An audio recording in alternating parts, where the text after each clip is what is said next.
Hello and welcome back to the Magic of Fishing channel. If you've not yet subscribed, please do and look out for more videos like this.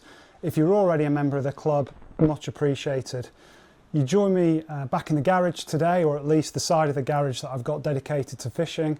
And I'm going to show you a really unusual or rare bait idea that I've actually been using on and off over the years, but I've never heard of anyone else trying it or talking about it. I've not even read about it in the angling press or online, and I doubt very much if I'm the only person in the country or the world that's aware of its potential, but I have experimented over that time, and I'll hopefully share a couple of tips and tricks with you today that give you an edge, not only with this bait but also on venues that have seen a lot of the traditional bait that we all use, maybe under a lot of pressure. And trying something different in fishing can quite often turn the tables for you.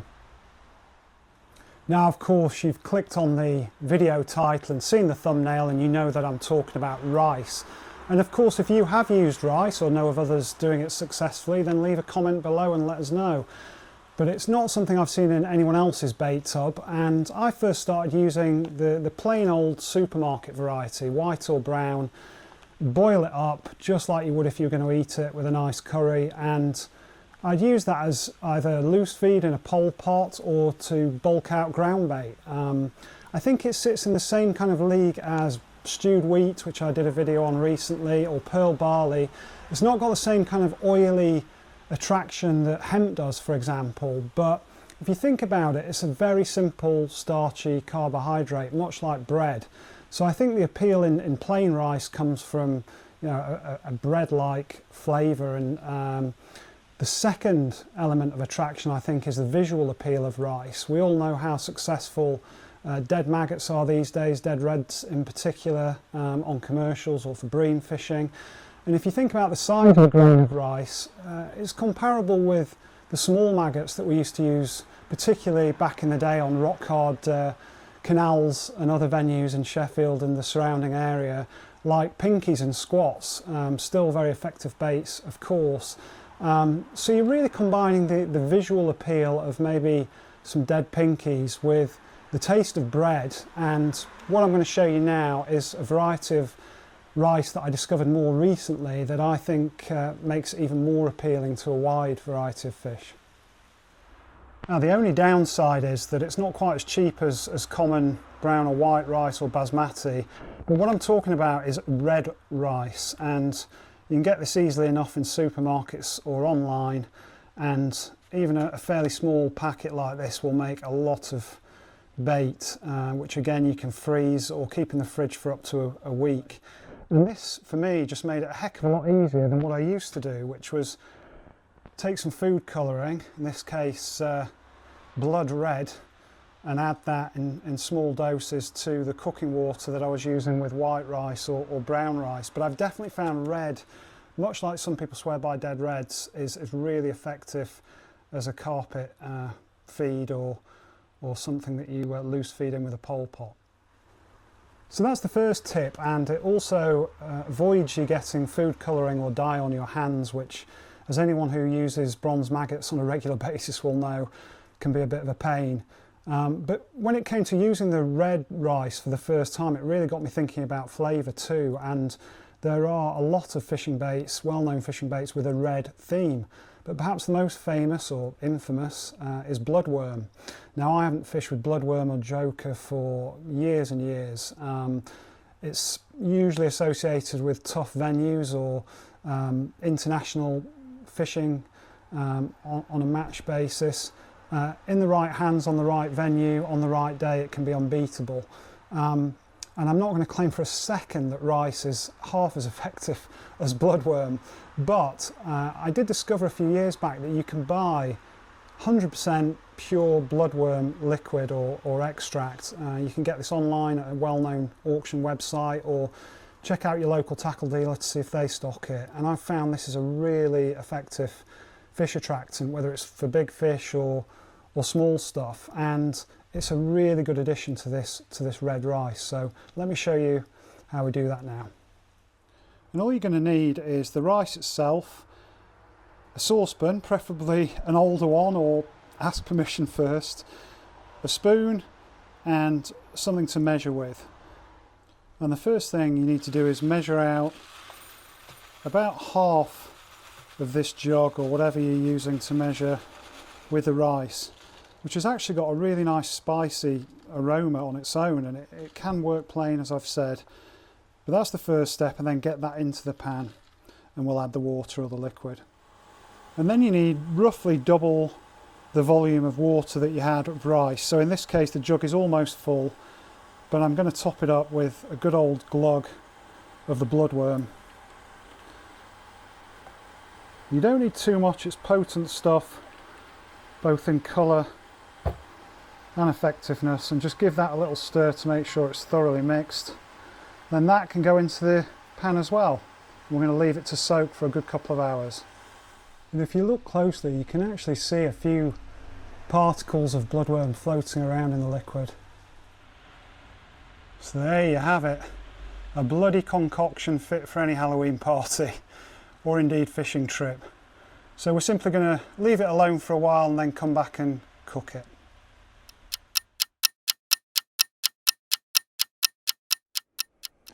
Welcome to the kitchen of horrors. The bloodworm infused rice has now been soaking for a couple of hours and it's time to give it a very gentle cook.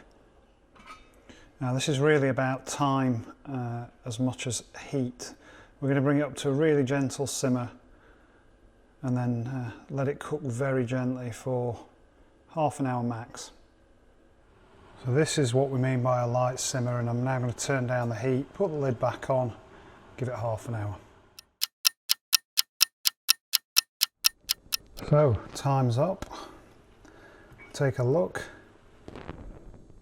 You can see the water's been soaked up, all the rice is fluffed up and just needs draining off any last liquids, but that's pretty much it.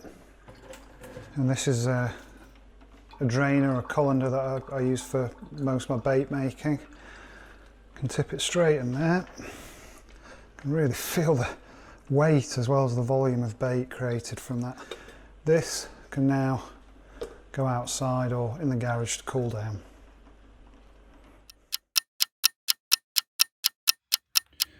Now we're back in the garage and it's had a chance to cool down, and as you can see it's really sticky. You might have used something called sticky mag in the past which binds together live maggots, but this is like ready-made sticky mag with all the grains of rice clumped together. So what we're going to do is, it's not a bad thing, but we're going to spoon what we think we'll need for a session, which is not a ton, but a good helping into a bait tub.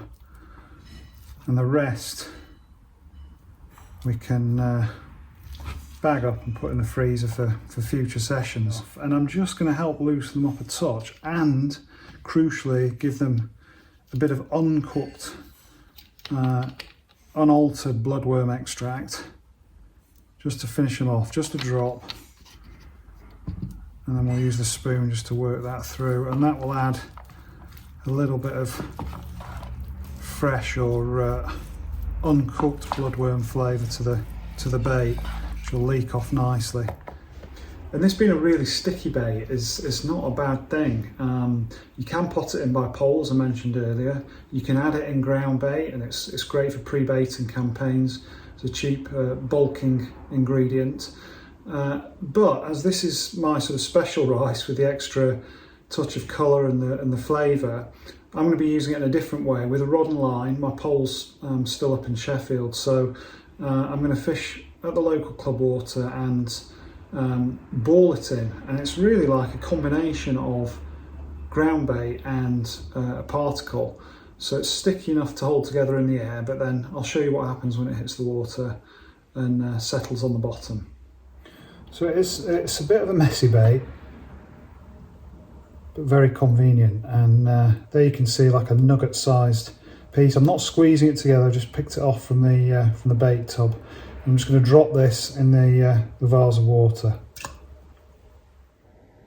You can see that it's made it to the bottom almost intact, just one or two pieces broken off, like a ball of ground bait, and There's one or two tiny air bubbles coming off as it starts to absorb that water. We'll come back in a minute and see what's happened. You know, it's been a little over a minute to be fair, but just given a bit of time, it's now broken down, and that to me looks like a nice enticing bed of dead reds or pinkies. And you've got all that flavour of the bloodworm leaking off. So that's the bait sorted, and you can absolutely use it on the hook. Fine wire, small hook with a couple of grains nicked on. In fact, I hope to show you that it can work like that a bit later today. But I found that using a single or double red maggot hook bait with this feed is really deadly, because you've got that movement and the extra attraction in amongst the still carpet of feed. So I'm just going to nip to the local tackle shop, get half a pint maximum, and I'll see you on the bank soon. And here we are. Welcome back to a small pool owned by my local club near Woking. It's looking a lot better than last time I fished it. If you've seen the bread paste video, it was very low 2 or 3 weeks ago. Had a lot of rain in the last couple of days, and the level looks better, it's a lot clearer. So let's go and find ourselves a spot to fish.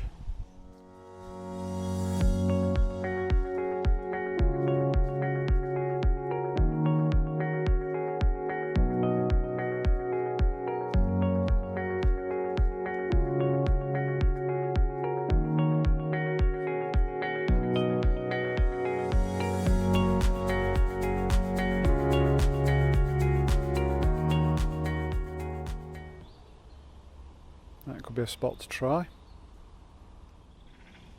And some lovely willows opposite. It's late September now, but you'd hardly know it.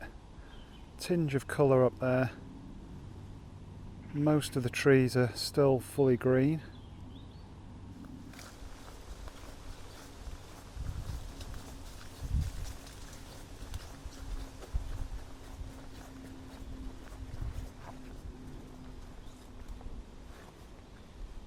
Another nice spot to consider. And it's not heavily stocked like a commercial fishery, but it's got plenty of roach, a few rods, skimmers, crusions, which I love catching if you can get onto them. I've decided to set up in that first peg that we saw with the movement off those pads on the end, because I've only got 2 hours as usual. Very rushed session, but as always great to be on the bank. And I think you've got to use watercraft for such short sessions, even though your time's limited.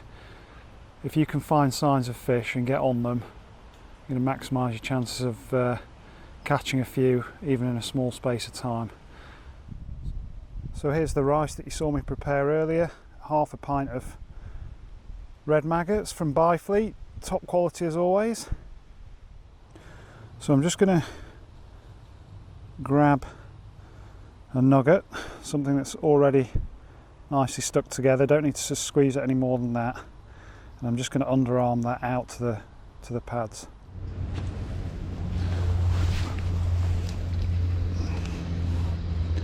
And we'll get a couple more in.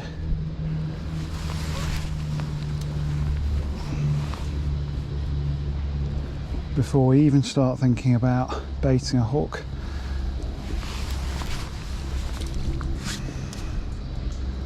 There we go. I can really smell the scent of that bloodworm liquid. It's very unique and hard to describe. And just down here at my feet you can see a few little scatterings I've made into the very shallow water, and you can see how visual that is. As you know, great fan of being as prepared as possible when you've only got short sessions. So we've got a 3-piece rod here, my favourite rig winder strapped to the end, and it shouldn't take long to get ready to plumb. Just simply ease off this rubber band, and then straight away you can start unwinding the rig. attach the plummet. I obviously know the approximate depth is going to be around 4 foot from previous experience, but it's important that we get it spot on. It's going to be an inch over depth at most, almost dead depth, to make sure we see those bites quickly. So just a gentle swing out, and that just shows you the importance of plumbing up, because it's more like 3 foot in this spot. I've not actually fished this swim before. I'm not too concerned by that, because we've had yet more early autumn sunshine. We did have a big storm a couple of days ago, but it's upper teens today, and I think the fish will be happy feeding in shallow water. So a quick look at the rig. Here you can see a nice fine wire size 18 Drennan maggot pattern, which is actually red in colour, and that fits nicely with the bait that I'm intending to use. That's on some 3 pound bottom of around 6 inches. First number 8 telltale stots, you know my setup by now. Second telltale stots, and then we're up to a nice Visiwag crystal style waggler with a very fine insert tip. And I really do like these, I think they're called Visiwagglers by Drennan. Very long, slim tip, and that's great when you're fishing on the drop with a bigger size of these float further out. You can really see every dropper shot register as the float settles. Gone with quite a light one for today because we're not casting far, but still a really nice sensitive tip that I've now dotted right down. There you go, just settling down, just visible off the edge of that pad. Now let's get some bait on. As I explained earlier, the beauty of this method is to have the still carpet of baits, much like dead reds, and then go with a single or double maggot, something moving on the hook. You can see there it's a nice small fine wire pattern of hook. And as with all my close range fishing, an underarm flick's all that's needed to send the float beyond the pads. We'll submerge the line and draw the float and rig back over the feed, and we're off. And a bite on the drop. Only a tiddler, but it's a good sign that we've attracted 1 or 2 fish into the swim already. It's a baby perch. That's also one on the species board, and I always like to catch a nice variety. As much as I love match fishing and match fishing on commercials in the summer, I'm always ready to catch a few silvers and more traditional fish by this time of year, and it looks like we're not going to have any trouble, even if that's another perch and another tiddler. There's obviously plenty there, so I'm going to keep it going in. First strike at that bite, and we've got a second species. Immaculate, albeit tiny roach. That rice with the bloodworm liquid has obviously got the fish feeding down there on the bottom.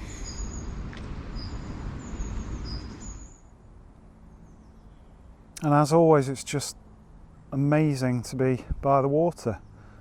A couple of hours on a Saturday afternoon. I'll be off to pick my lad up after the session's finished. And it's just an amazing way to unwind after a busy week at work, especially when you're catching a few.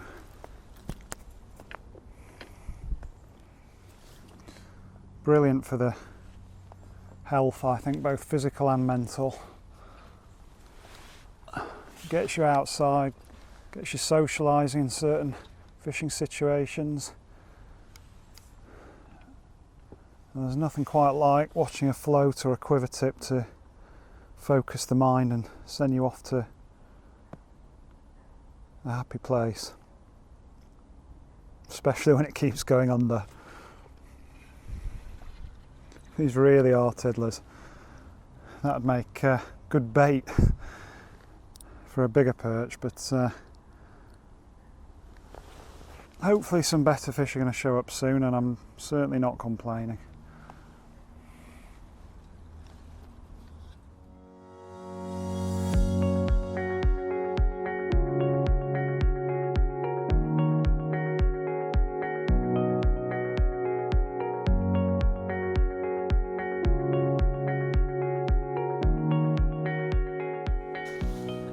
And I'm just going to give it a go on double maggot and see whether that gets me anything a bit bigger. I'm not being greedy, I'm just experimenting. I think it's always important to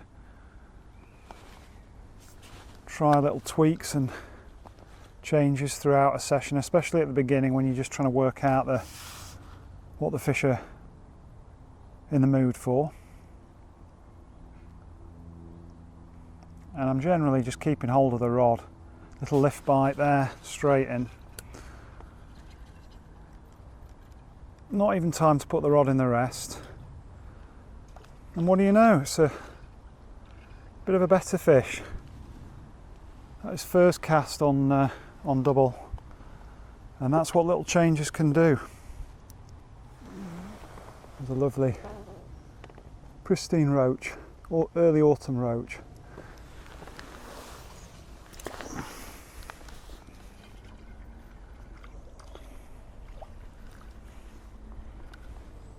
There's another roach.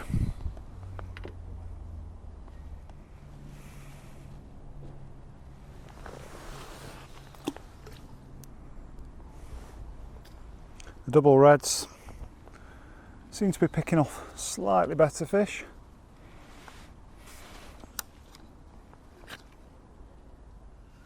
Just keep that feed going in.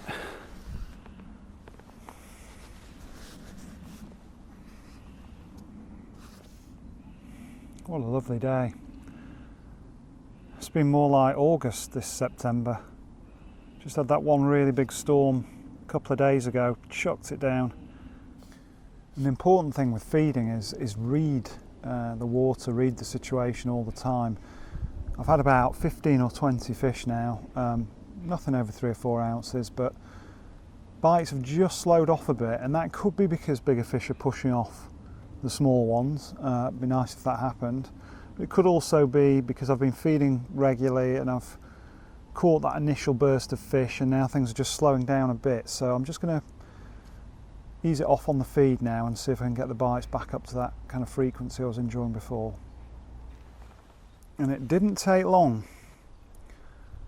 That was three or 4 minutes. Quick chuck without any feed. We're back into a nice roach. That's a great example of how it's important to adjust your feed, keep the bites coming. Another small one, but back into one a chuck now, and that's what you're after. You're after competition. Just enough feed to be attracting the fish into the area, keeping them interested, but not so much that they've got an embarrassment of riches and they're not finding your bait quickly enough. So just by bringing that level of feed down, I've managed to get the bites back to the kind of level I'd like to see.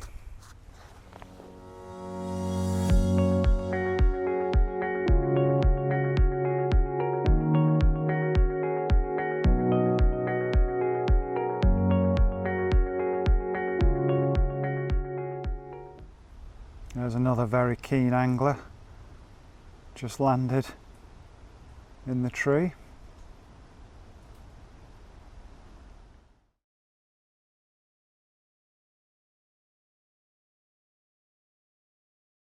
Now, I'm not going to lie, that was a good 5-minute wait, but I've hooked a fish that's taken me away from the pads, and it feels like the best I've had yet by some way, on that single grain of rice.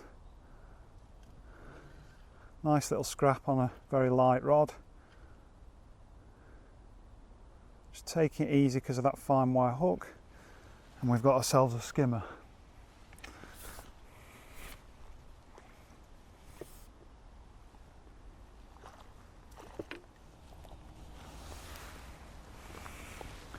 And that is rice baby. Just one or two bubbles coming up around the float, and the odd tremor from the pads might be a sign that there's a bigger fish moving in. Tench or accrusion.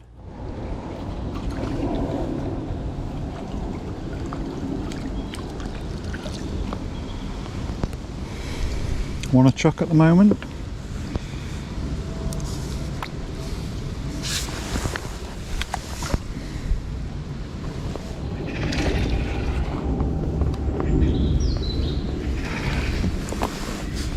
Nice roach.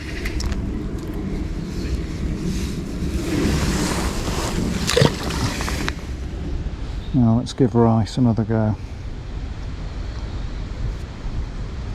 Oop. Came off that end, going through the other. Just a gentle push on. And that's satisfying because it's not always easy catching fish for the camera, especially when you're experimenting with unusual bait, and that's another nice rice caught roach, probably the best of the day.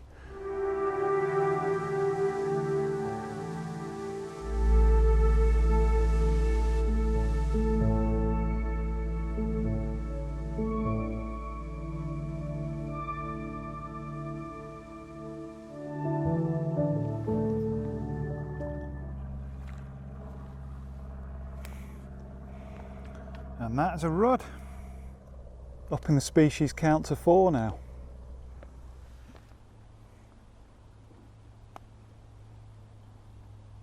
And this is a much nicer fish. Just been battling to keep it out the pads. Now I've got it under the rod tip and it's fairly stubbornly hanging in there. May have even found a snag. We got him free. And it's a tench. Lovely. That's the kind of fish we've been after. Might be fish number, I don't know, 30. But it just goes to show rice really will attract the better fish as well as roach and small rudd. Let's have a look at him. That really is a pristine, lovely autumn fish. Come to the rice, caught in a couple of maggots. Absolutely pristine. Let's get him back.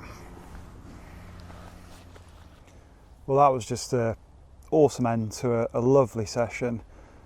2 hours max, 30 fish at least, finished with a nice tench, maybe a couple of pound.